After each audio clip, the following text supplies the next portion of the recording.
Hey, how's it going? Hans Schaff here, coming to you from the foothills here in the Rocky Mountains. You might be able to see it behind me. Quick question I want to ask you today, though, as I'm driving here. You ever found yourself not getting what it is you want in life? You may be very crystal clear about what it is that you want, yet maybe you're finding that there's certain obstacles or obligations that seem to just derail you and kind of take you away from what you want. And I'm sharing this with you today because this has been showing up in my life a lot here lately, where I focus on what I want to go and where I want what I want to have happen in my life, and yet there'll be something that I've got a lot of different things going on, and so I'll justify that if something comes up, I've got to stop what I'm doing and rearrange my entire schedule to accommodate this new demand, as I interpret it, on my life. And there's a consequence here. This affects other people, it affects other events, because what I've come to realize, and you may hopefully have realized this as well, is that really all we have in this life is our word. That is who we are. When we say we're going to do something, that's our integrity that's on the line. And if you don't have our word, if people can't count on you for what you say, what really do you have? Who are you? I mean, there's nothing there. You could just make up your anything and no one's going to believe you. It doesn't matter. So our word is our bond. It is integrity. And so, when you make a commitment to something, you've got to follow that through. And see, this is where I got confused, is that I thought that when things would pop up in my life, I would have to rearrange things and just change things around. And like I was out of control. I just had to figure out how to make it all work, instead of staying true to my word. And if I was obligated to something, even if it changed, I still had to make sure that it was going to work, that I still had to be there, because people were counting on me. People had made plans. People were doing things. Case in point, give you kind of an example of this. It's kind of like if you're going on a road trip, right? I do a lot of driving, so this is very relevant to my life. In particular, as I'm driving across the country, here I am in Colorado, going back to Alabama tomorrow evening, or tonight actually. And, it's a very clear path. I mean, there's several different routes that I can take, but I know my clear objective is at the end.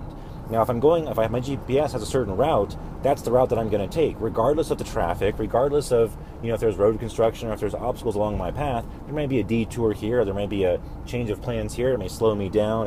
It may adjust as I'm going, but those things aren't going to derail me. I'm not going to all of a sudden, just because I have a clear intention that I need to get back to, and I want to get back to Alabama, by tomorrow night. I know how long it's going to take me according to my GPS and all this. So if there's road construction that shows up, or there's a traffic accident, I'm not just going to stop and change my mind and just pull off and just hang out there for a few months. That's not living intentionally. That's not living with purpose, right? That's not how people live their life. If you've got a certain intention, a certain objective, you're going to hit it. You're going to go towards it.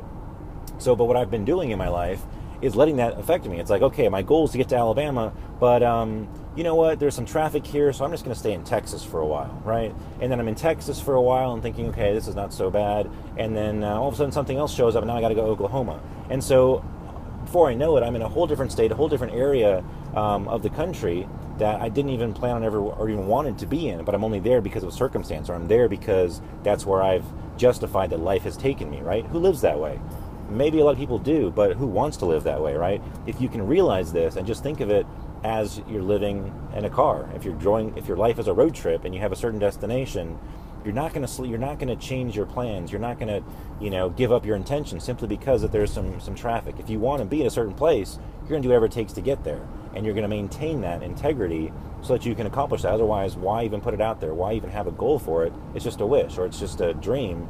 And it's not even a goal, it's not an intention, it's not ever going to really show up for you. So that's something I've really had to kind of deal with here today, and a realization that I had, because I had set plans, and I had created some plans based on certain understanding I had of certain time frames of two different events. And due to some changes that, I couldn't foresee, now my plans conflicted. I have two events happening at the same time.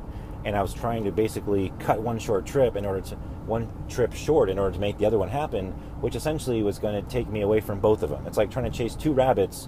You're not going to end up with either one of them. You've got to choose one, and you've got to stick to it. So you can't be in two places at one time. And so here I was trying to make it all work, and the impact I was having on the people who I had already committed to being there was just really frustrating. I mean, they were all of a sudden, now it was like they were no longer important. The plans that I had put in place, that they had already put in place, that they had paid for, and these kinds of things, I become a liar. I become someone who's not of my word. So I had to quickly realize that, and restore my integrity and get back to, no, I made a commitment. This is what I was going to do.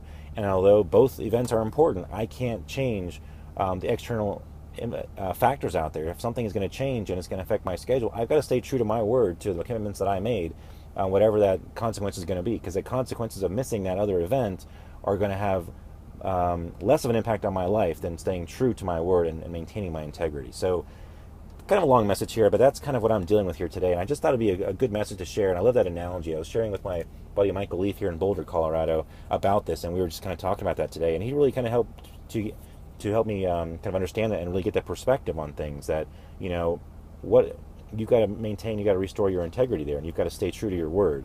And when I looked at it from the bigger picture, I realized what I was trying to do, trying to mix it all together, trying to do everything, and really which ends up doing nothing and pissing off everybody instead of, you know, maintaining and staying true to my word. So it's a powerful way to live, to maintain your integrity and be of your word. And it's something that I'm trying to get better and better at as well, so that people can rely on me and count on me, and I can live a more powerful life. And I just want to share that with you. Take a look at your life as well. There are areas in your life where maybe you're promising that you'll be everything to everybody, which you can't. Are you, just saying yes to things all the time when in reality there's no way you can do that? Take a look at that, because you're having an impact on other people's life and your own life in a way that you may not realize, except that you may be frustrated, pissed off, angry, and have a lot of extra drama in your life than you would otherwise want to have. It could be because of your lack of integrity. So take a look at that. Again, it's not right or wrong. There's no morality here. I'm just saying you could live a more powerful life if you were living true to your word and staying in integrity. Another key insight real quick that I had today as well is that, standing up for yourself and staying true to your word does not have to cause pain, doesn't have to mean, that there's going to be difficulty. Standing true to what you stand for and who you are is just a powerful way of living, and it will just allow you to show up in the world in a much bigger, more powerful way, where all of a sudden those things will start to line up for you, and now the things that you want will get closer and closer to you, instead of being this wishy-washy all over the place, never knowing if you're ever going to get there, because you keep allowing other things to interact and affect your life. So take a stand. What is it you believe in? What is it that you stand for? What is it that you want in your life? Go for it, and you can have it if you'll maintain that integrity and go for and be clear about your intentions as well. Hope that helps, and I want to share with you a quick video too. Click this link below, and if one of your things that your intention is to create more money or to live a better life and to have a better lifestyle, watch this quick video here and see what you think about it. I think this could have an amazing impact in your life and really help you to get more of what it is that you want in your life.